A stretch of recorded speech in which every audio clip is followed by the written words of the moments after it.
Hi, my name is Juliana. I am currently at the Concrete Canoe competition in Southern Illinois with some other engineers showing off our canoe that's made of concrete.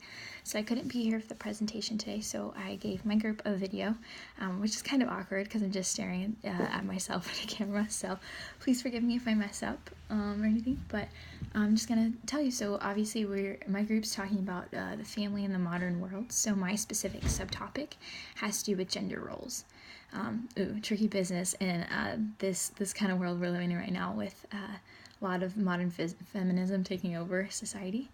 But the main question is, if women are different from men, are there specific family roles for wives and husbands, or are these roles interchangeable?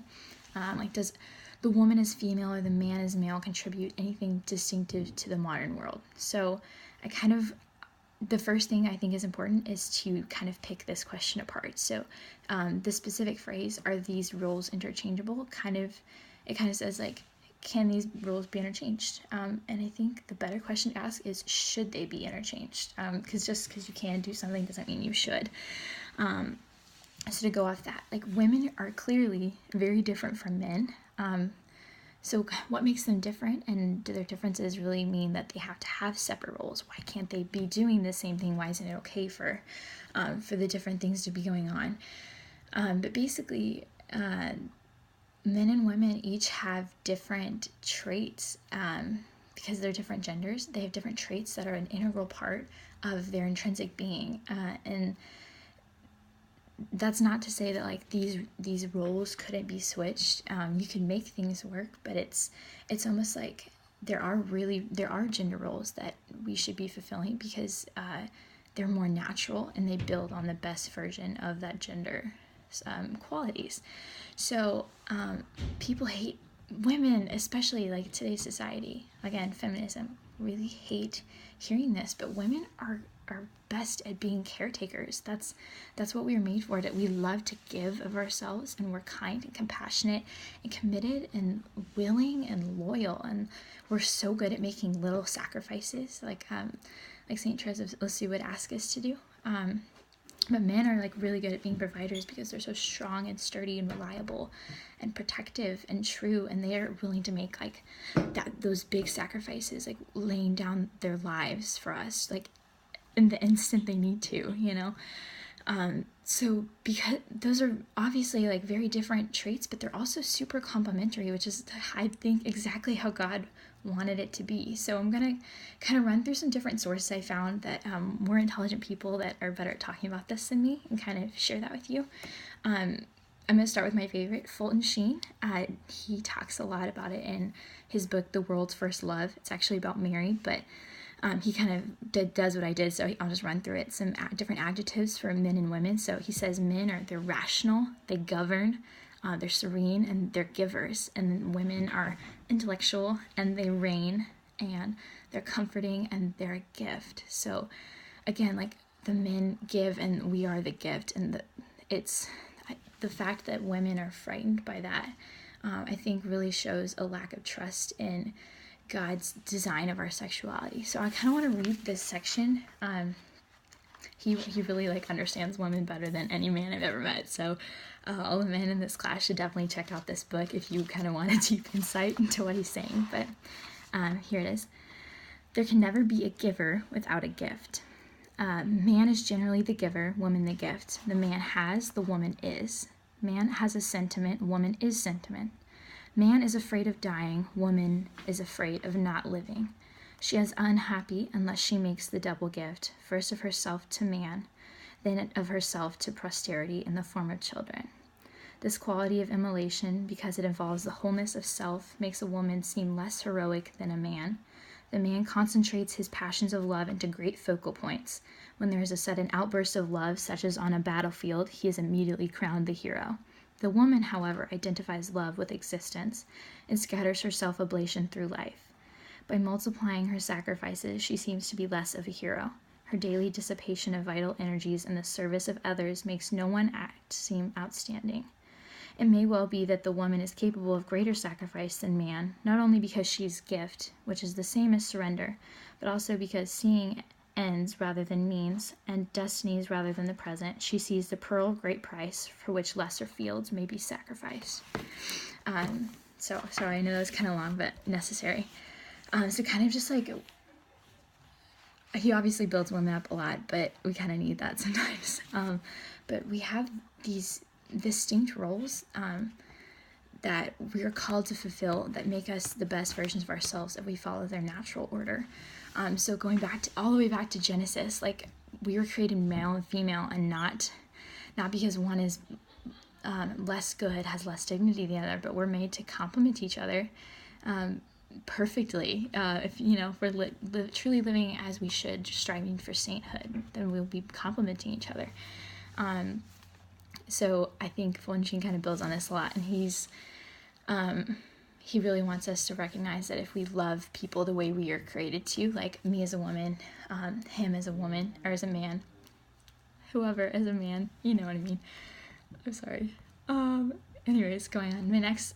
Another thing I checked out was, I read that the president at Harvard, maybe like a decade ago, gave this address about lacking women in the workplace, particularly in like STEM fields, so math and science. He gave a whole long speech about this, and it was like very well put, like not offensive at all. He was just kind of saying like, I think this is why it is. This might just be an opinion, not saying it's a fact, but this is what I think. And one specific thing he said is, there are relatively few women in top positions in science. This may be an issue of intrinsic aptitude. And by that, I think he's saying that women, it seems much more natural for us to not work 8-hour-long days and then go home and try to serve our families. A lot of us have this innate desire to just love and take care of people, especially our children. So I think that's kind of what he's talking about. He's not saying it's like women aren't smart or women shouldn't drive cars. He's not being a sexist pig. He's just putting it as it is. We're really good at loving people, and that's not a coincidence. So he goes on to talk about that, and says that women who are in top positions, they're disproportionately either unmarried or without children. Like, again, doesn't think that's a coincidence. And one response I read about this that made me really sad was a woman said, when he started talking about innate differences in aptitude between men and women, I just couldn't breathe because this kind of bias makes me physically ill.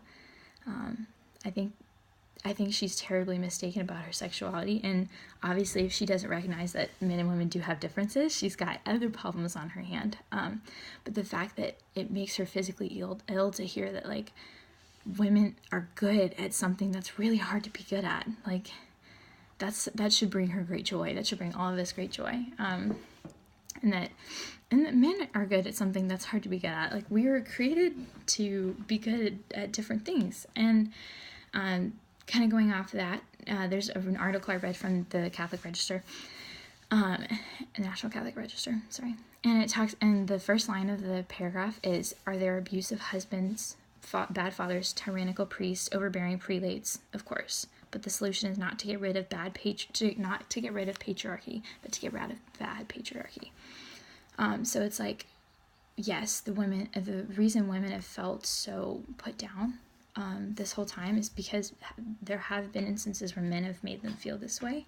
But patriarchy isn't meant to be overpowering and manipulative and superior. It's meant to call men to rise above mediocrity and to care for the women, to protect and love their dignity, and most importantly, to die to self for the greater good, like Christ did on the cross. Kind of like the misinterpretation of Ephesians 5 that we've studied. Like, we're supposed to be under the mission of love of our husbands, and if our husband isn't leading a mission of love, then he isn't someone worthy of our praise. And another thing that kind of goes along with that, in this modernist age, a lot of people think that if gender is just kind of a social circumstance that's picked up. So if I give a girl a doll, an apron, play kitchen, fashion stuff, she's gonna feel like a girl because those are girly things. And I could change that if I gave her boy things. But we're born with XX or XY chromosomes. It's an intrinsic part of who we are, our gender. That's something God gave us. So I don't think it's really something that can be traded. It's not something that can be traded. That's kind of how we're made, no matter how people try to manipulate that. And then the last thing I kind of wanted to share with you guys, I'm sorry, I know this is kind of long. I found lots of beautiful things. I know all of you love JP2 here, so I kind of wanted to read this quote. It's kind of a heart-throbbing quote, but I'm going to read it to you guys. Worthy of our attention also is the fact that in the countries of the so-called third world, families often lack both the means necessary for survival, such as food, work, housing, and medicine, and the most elementary freedoms. In the richer countries, on the contrary, excessive prosperity and the consumer mentality paradoxically joined to a certain anguish and uncertainty about the future, deprive married couples of the generosity and courage needed for raising up new human life. Thus, life is often perceived not as a blessing, but as a danger from which to defend itself. So our society is training us to be afraid, to sacrifice, to be afraid to love. And as a woman, and the rest of you as women and as men, we're called specifically to do what our gender is best at doing. And that doesn't mean that men can't be emotional or women can't be the rock, but we have to do what God's calling us to do. And I think that, like I've said several times, each of us are better at certain things because that's how he created us. And another thing that John Paul and Fulton another point they both made was that Jesus could have appeared to any of his disciples Easter morning, but he appeared to a woman first. And they kind of both go on about how beautiful and wonderful women are. And of course, I loved hearing that. And that's not to be harsh on the males in the room, just kind of, I think that women get so upset that they're not men now. That's what modern feminism is, not equality, but why I want to be a man. And I wish that we could all take advantage of what we really are. So, yeah, that's all I have to say. Thank you.